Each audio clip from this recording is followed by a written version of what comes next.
Golden Radio Hour.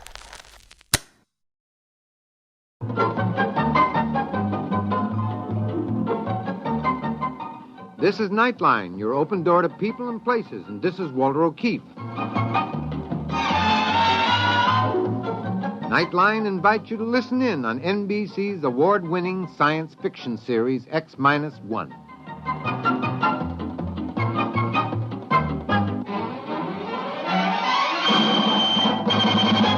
Now escape to a world of the future. Countdown for blast off. X-5, 4, 3, 2, X-1, fire.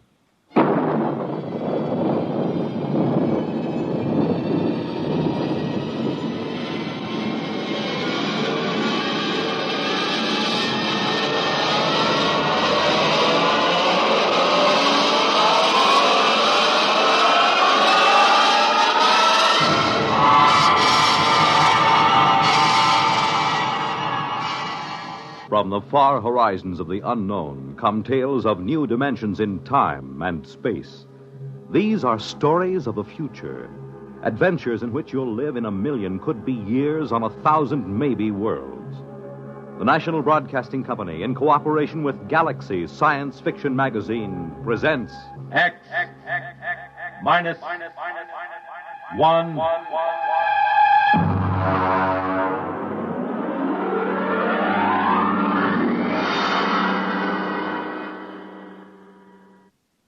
Tonight, Volpla by Wyman Gwynn. But first, hear this. Hello, I'm Dorothy Olson, singing schoolteacher on NBC's big weekday musical show, Bandstand. But right now, I'd like to talk to you parents. I'd like to ask you a few questions as you're getting ready to send your youngsters back to school. Are you helping your child get the most out of his school? Do you make his home conditions favorable enough for him to do his homework? Do you show an interest in his schoolwork? Remember, your child's success in school and later on in life depends to a large degree on your attitude towards his schooling today. And there's another important thing. Everyone needs a good send-off in the morning, and that goes for children, too. Be sure your children have a substantial breakfast and a cheery goodbye before they head for school each day. Remember, you can't expect your child to do it all himself. Encourage him in his schooling, both in your attitude and in your actions as he goes back to school this fall.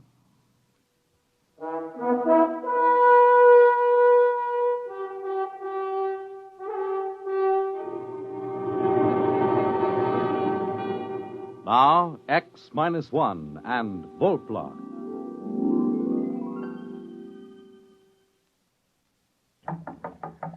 Lunch, dear. Oh, I'll be right there. Come on, you old hermit. I have a buffet on the terrace. I'm coming. So, I'm an old hermit, am I? And our daughter says I'm eccentric now. I wonder how the devil she ever found out. From me, of course. But you love me just the same. Oh, Max, what's got into you? Stop it. Oh, I reached the dangerous age. And, lady, I'm going to have fun. Well, come on out to the terrace. The hamburgers will get cold. My dear, I'm going to have a new kind of fun. Oh? It's a joke. I'm going to play a tremendous joke on the whole world.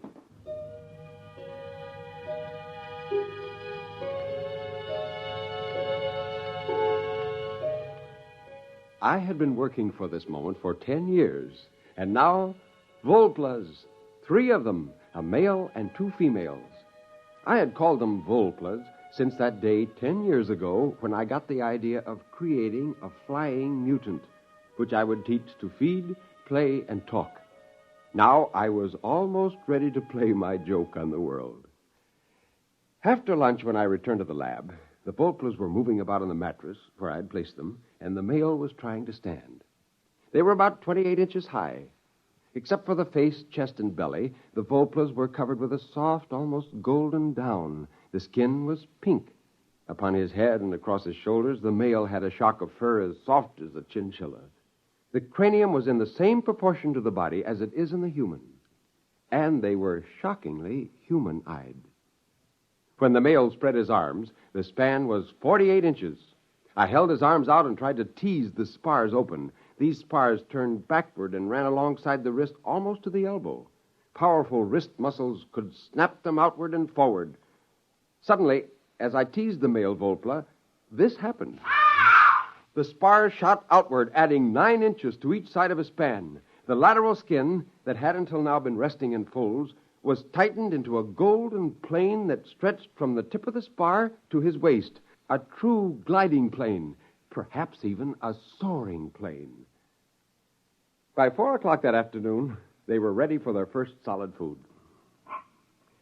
Come on now, here, hold the cup. That's the way. Hold the cup. Oh, you're a beauty. You're all beauties. No, come on. Hey, don't climb on my back. No, don't. Now stop. Oh, that's better. Oh, hello, pretty one. Hello. Hello. So that's the way it's going to be, eh? Hello. Hello. Wonderful. Oh, you have no idea what I have in store for you, my dears. I will teach you a language. Perhaps English, a simple basic English. You will have your own crafts, and you'll live in small tree houses, and I'll teach you legends that you came from the stars, that you watched the red men and the white men, and you listen to their speech. And when you're able to take care of yourselves, I'll turn you loose. There'll be Volpla colonies up and down the coast before anyone suspects. And then, my dear, one day, somebody will see a Volpla, and the scientists will observe them. Then the legends will come. Isn't that funny? Don't you think that's terribly funny? Funny.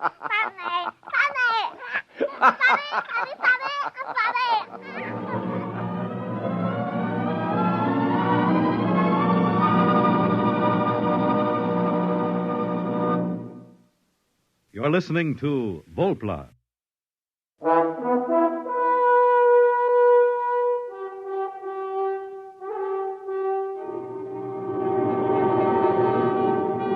Now back to X-1 and Act 2 of Volpla.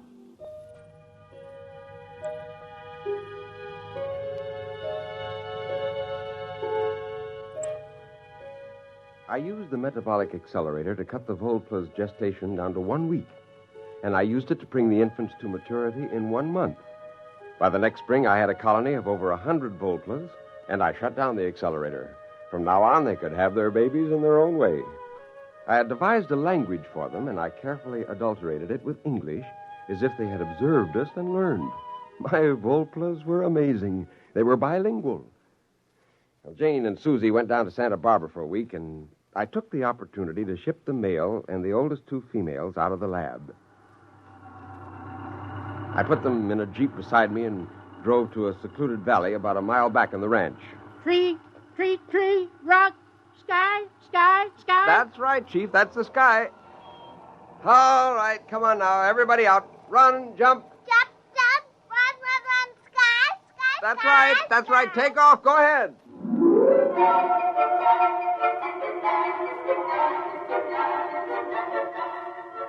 He spent about 2 hours chasing the 2 girl Volplas around, and then he made a leap for one. And when he spread his arms, his spars snapped out, and those golden planes sheared into the air. Sky. He sailed over her, and he rose up, and he hung in the breeze for a long moment, 3 feet above the ground. Fly. That's right. You can fly. Oh, fly.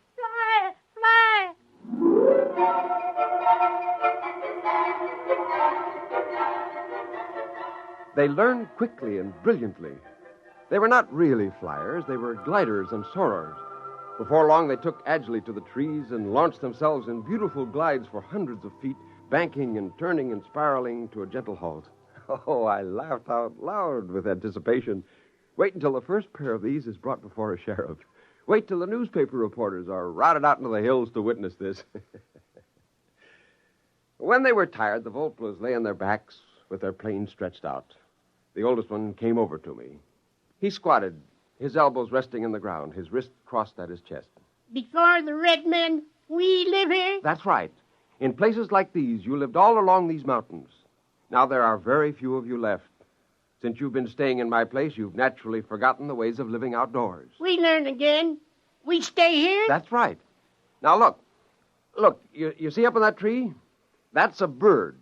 That's your food, if you can kill it. How? Well, I don't think you can get at them in the tree. You'll have to soar up above and catch one of them on the wing when they fly away. Go ahead, try.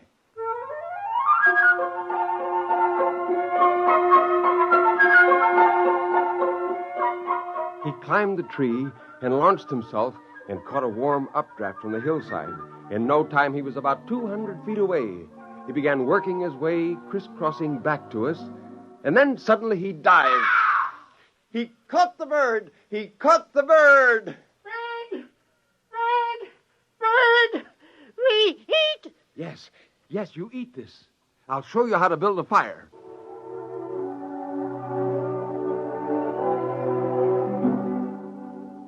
Again, I told them the story I had made up. How they came long before the red men in a ship from the stars. I taught them to point to the planet Venus and say that was the star they came from. I grinned to think of the many stories that would be written in the Sunday supplements. Oh, what a great joke I was playing on the world. We came from the star before the red men? From the star? Yes. The next week, I brought all the Volplas out to the Oakwood. There were 107 men, women, and children. By the end of the week, they were scattered over 4 square miles of the ranch. They hunted sparrows and cooked them over tiny fires. The little creatures delighted me more and more. For hours, I could watch them play. I could sit all afternoon and watch them at work in a treehouse, quite forgetting to go home. Well, how does the mighty hunter who now returns from the forest? Fine.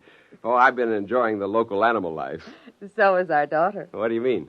She has 2 of them up in her room. 2 what? I don't know. What do you call them? I went up the stairs 3 at a time and burst into my daughter's room. There she sat in her bed, reading a book to 2 Volplas. Hello there, King Arthur. What's going on here? Oh, nothing, Daddy.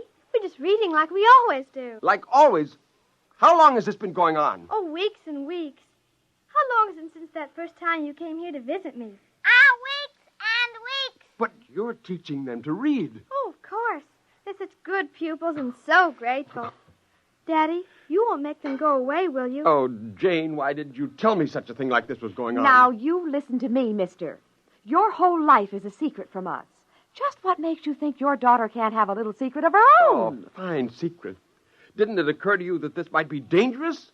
Those creatures are... Oh, Max, for heaven's sakes, they're sweet, lovable little creatures without a harm in their furry little bodies. Now, don't get excited.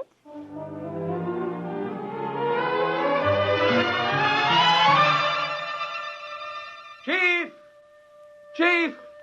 Look, where are you? Here, Bush. Listen. Do you realize there are 2 Volplas in my daughter's bedroom? Yes, they go there every day.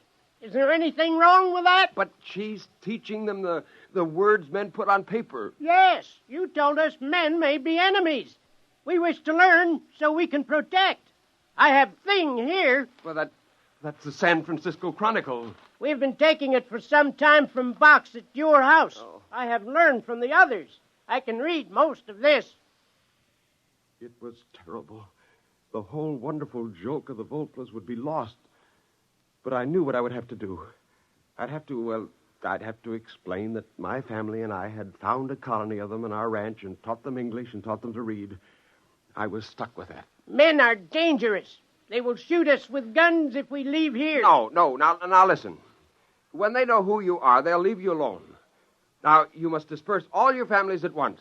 Send them far away and spread out. No, we cannot leave these woods. Men would shoot us. But I'm telling you... Perhaps you are not a good friend. Perhaps you have lied to us. Why are you saying we should leave these woods? But it's important. You'll be safer. We will decide.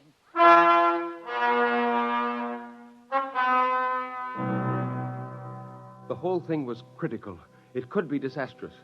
I went back to the house and up to Susie's room. I found her talking to 2 Volplas. Oh, no. I'm sure you didn't come from the stars. That doesn't sound right. The more I think about it, the more I'm sure that my father made you. Susie, what business have you telling them that? I don't want you talking to them that way. Do you hear me? Daddy, you want to play a joke, don't you? Like the time you said I could have a horse for my birthday. You gave me that dried seahorse in the bottle instead of a real one. Were you going to make that kind of a joke? No, now, Susie, honey, that isn't exactly it, no. I don't think it's very funny. The Volplas are my friends. I wouldn't want to play a practical joke on them.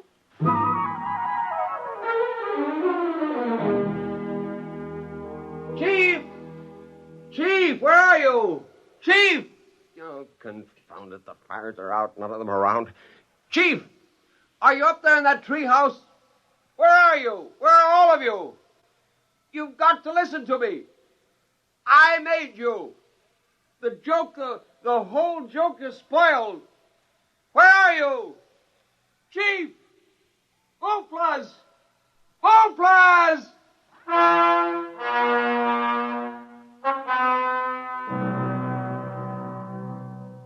I was away from the house for hours. When I came back, I found Jane sitting on the terrace. Are you looking for something, dear? Oh, never mind. I suppose they're all gone. What do you mean? The little flying things.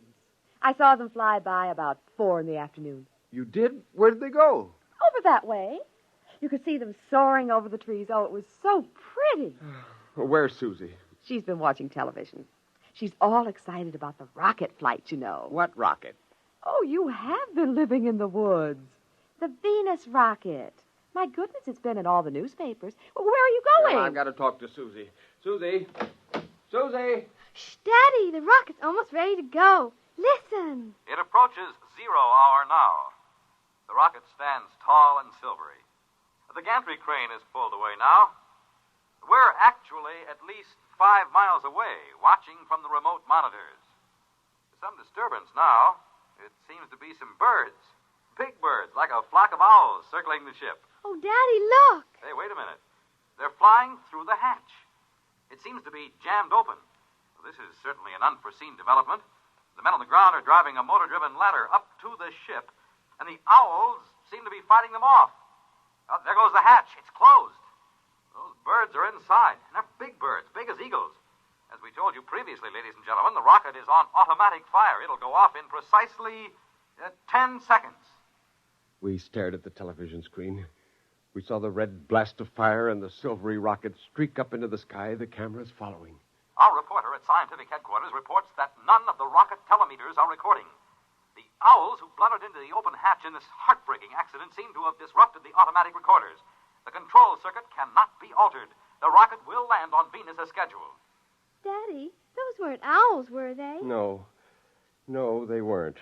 Owls. He thought they were owls. That's kind of a joke, isn't it? Isn't it a joke, Daddy? I'd say, Max, dear, the joke's on you.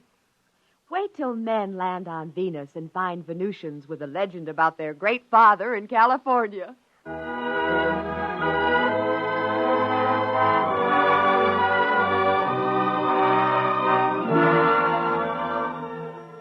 Of course, they left me a note. The handwriting wasn't very good, but then you wouldn't write very well either if your index finger was 9 inches long. I sat on the patio and read the Volpla's farewell. It said, "The man who made us, we forgive you. We know we did not come from the stars, but we go there. I, the chief, give you welcome to visit. We will try not to laugh at you. Goodbye."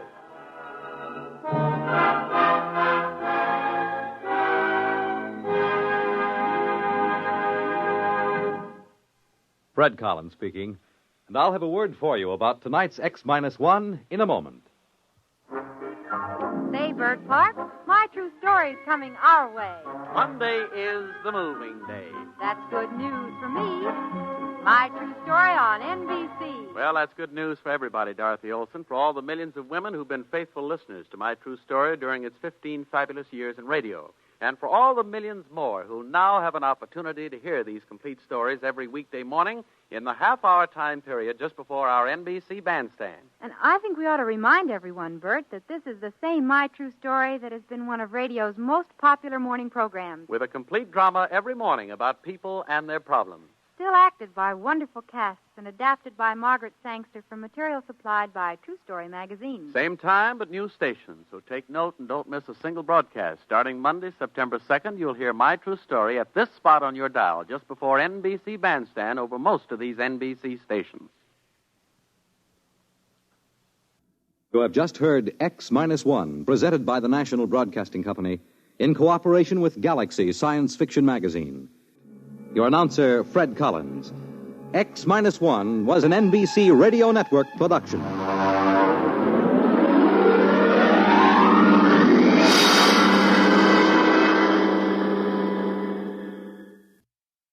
There's excitement in the air at night, and Nightline brings it to you.